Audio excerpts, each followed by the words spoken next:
ભુક્તિયુંગ restaurant મારી ચેનલમાં નવા છો તો મારી ચેનલને લાઈક કરો, શેર કરો, સબસ્ક્રાઇબ કરો.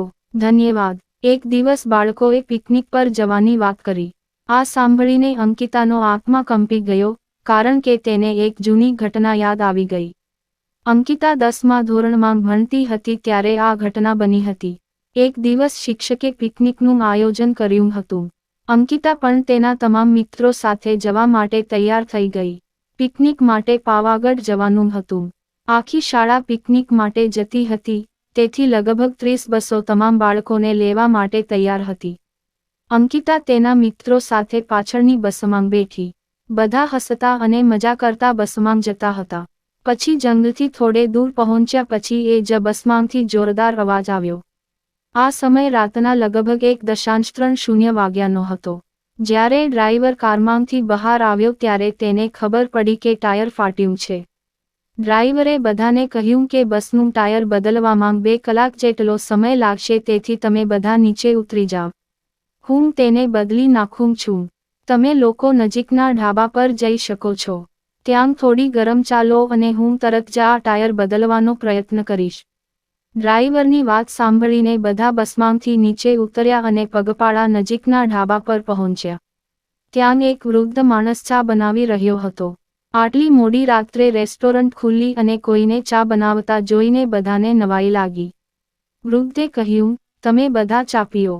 અહીં અવારનવાર લોકોની ગાડીઓ તૂટી જાય છે, તેથી જ હું હંમેશા મારો ઢાબા ખુલ્લો રાખું છું. તમારા જેવા વટેમાર્ગુઓને થોડી મદદ મળે છે. તેની વાત સાંભળીને બધાએ ચાનો ઓર્ડર આપ્યો.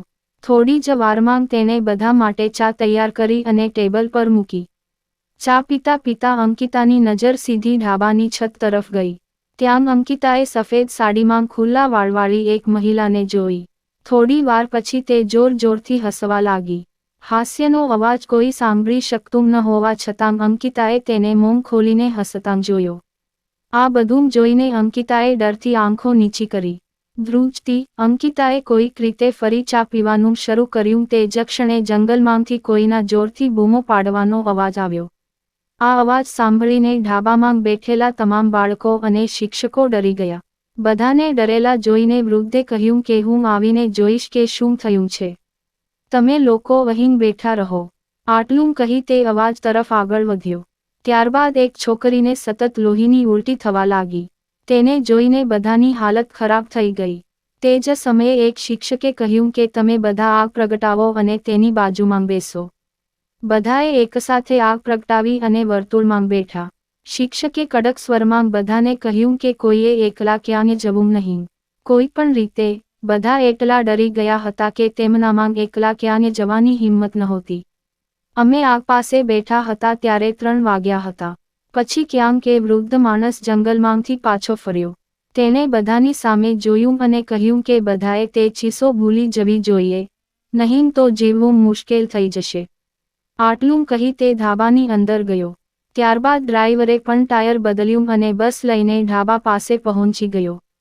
બધા ભગવાનનું નામ બોલતા બસમાં બેઠા. બસમાં ચઢતાની સાથે જ શિક્ષકે બધાને કહ્યું કે કોઈ એકબીજા સાથે વાત ન કરે.